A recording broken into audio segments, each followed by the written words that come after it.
Good afternoon. Don Maxwell here from Live IT Academy. Today we'll be looking at working with columns and rows in Excel. Now, generally, when you work with columns and rows in Excel, you need to know how to make the proper adjustments. Well, our spreadsheet today, as you look at it, you can see that there are rows or columns that are not quite visible, right? Sometimes the rows or columns could be hidden, and you can tell just by looking at the cross.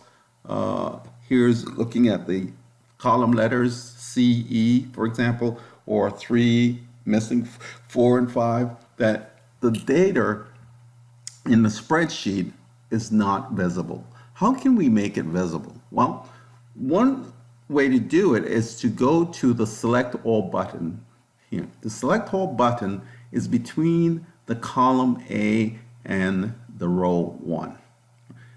When I select all by clicking the Select All button, you'll see that the entire spreadsheet is selected. Notice the dark rim around the entire spreadsheet.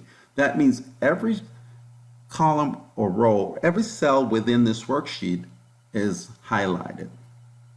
Now, to make it visible, I could go to the commands. I can go to my Home tab. I could go to the cell group and go to the Format command, and I could make the columns auto-fit the columns one way, and then notice that the rows are the same, so I go back to the same command structure and I go to auto-fit the row height.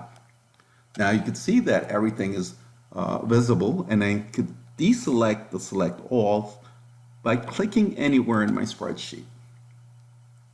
Now notice that all the data is visible, but they may or may not be formatted the way you want, right? So other tools that are available to me is to use the crosshairs between the columns and the rows, or in this case, we're going to use the crosshairs between the column A and B. As I place my cursor on it, it turns into a double arrow. See that? It's like a cross with a double arrow going left or right. That means I can drag to the left the column, or I can drag to the right the column, right? I can drag the column. So I'm using my mouse to simply select. Once I put it on the crosshair, I hold down my left mouse key, and now I can move left or right, right? One other thing this tool can do, if I have hidden columns and I place my cursor on that crosshairs, I can double click that crosshairs and it will automatically adjust to the content of each cell, right? So here, let me demonstrate that again. Here, my B is not quite visible. I place my cursor on the crosshairs between B and C, and I double click, and that will adjust to the content. Now, what I do for columns, it's true for rows, right? Similar, if my row was hidden, I could do the same, right? Placing my cursor on the row and double clicking, right? Double clicking will do the same, right? And that adjusts to the row height. The same way that I've done it for columns, I can do it for row. Notice that the arrow, they'll go up and down. The arrow here go up and down, while the arrow on the column goes from left to right, right? So by using that tool, I can adjust whether I want to hold and drag or adjust. And I use my mouse if I don't have any particular specification for the cell size. So I'm just using my judgment when I use my mouse. What do I want my cell size to be? How do I want it to be adjusted? Right? But what happens if I want to make it a specific size? Can I make it a specific size? For example, if I want to make this row 24, right? Remember what the default is? There's a default to the column height. So it's under the same tool, Home, Format, right? And of course, the default is 8.43, right? That's the default. Usually when you're taking an exam, that they may or may not ask you that question. What is the default width or row height? Okay, so I'm going to go back to my command, and I can be specific. So if I wanted my rows to be 24 or 32 pixel, I can select the row height dialog box, and I can simply type in it, say 24, click OK, and that will adjust my cells to 24, right? And if I wanted to do it for a range, I can select the range, and I can do that for the range as well, right? 24, right? And remember, again, what I do for rows, I can do for columns, right? So if I wanted that column, right, to operate the same, go back. Notice I'm going to Homes, the cell group, Format Cells, right? And now I can go to my column, right? And here in my column, I can do the same, make it 24, right? If that's what you want to do, right? And of course, by doing so, you can also go back, make the adjustment. How do I make the adjustment? I simply go to the crosshairs, double click, double click, double click, double click on the crosshairs, right? Same similar thing I can do for the rows. What I do for columns, I can do for rows. Now let's go back to the home cells, format cells.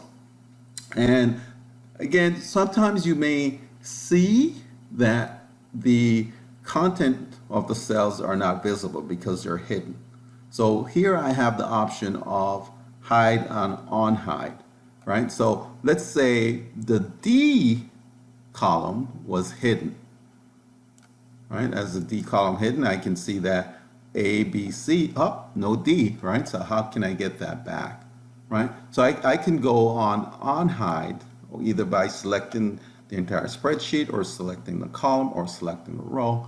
I go to Format Cells, Format, and I'm going to unhide my columns. Notice you can unhide a row, unhide a column, even a sheet can be hidden, right? I'm going to unhide my column, so I'm going to click on that, and there they go, A, B, C, D, right? So notice that if it's hidden, you're probably going to see that either the letters are out of sync or the numbers are not visible, right? Whenever a column or row is hidden, that's what happens.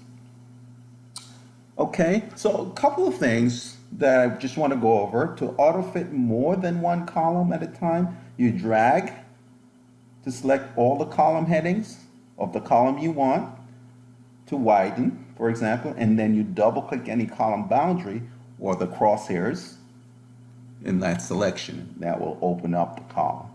And the other thing is, if I wanted to insert a column, what if I want to insert a column between, say, west and north? I place my cursor on column D, which is in front, and I go to the same commands, home, format cell, but instead of going to format, I'm going to insert, right? Now you can see I can insert a column, but note what happens. Insert row is not selected when I select a column, right? Insert row is dim. That's because the only thing I can do is column, right? So I can insert a column, right? Of course, there's no data in it yet, right? And what if I wanted to insert a row, let's say between shoes and sandals? Then I have to go to the one that's below and then go to, right, again, shoes and sandals. So I pick the one that's below and go to insert, and note that column now, because I've picked a row, column is dim, so I can only insert a row. See? Right? So you have seeing that you can insert cell. Now, the trick with inserting a cell, if I say insert a cell, Excel doesn't really know what I want to do, so it's going to bring up another dialog box to say, what do you want to do, right? For example, if I go to insert a cell, it's saying, what do I want to do? Do I want to shift cell right? What does that mean? That's an insert column. Shift cell down, what does that mean? Insert a row, right? So I can do an entire row or an entire column. So that helps. This dialog box allows me to do that, right? And that's on the home cells insert. Okay, so what have we learned? We've learned a few things. We've learned how to work with rows and columns. We know the tools that we use, right? The tools that we use and the commands that we can use, right? Row height, auto fit, column width, auto fit column, default width, hide or unhide, right? And we also learned how to insert cell, insert a row, insert a column in our spreadsheet. Okay, great job. Keep it up. Move on to the next module and keep working hard. Thanks.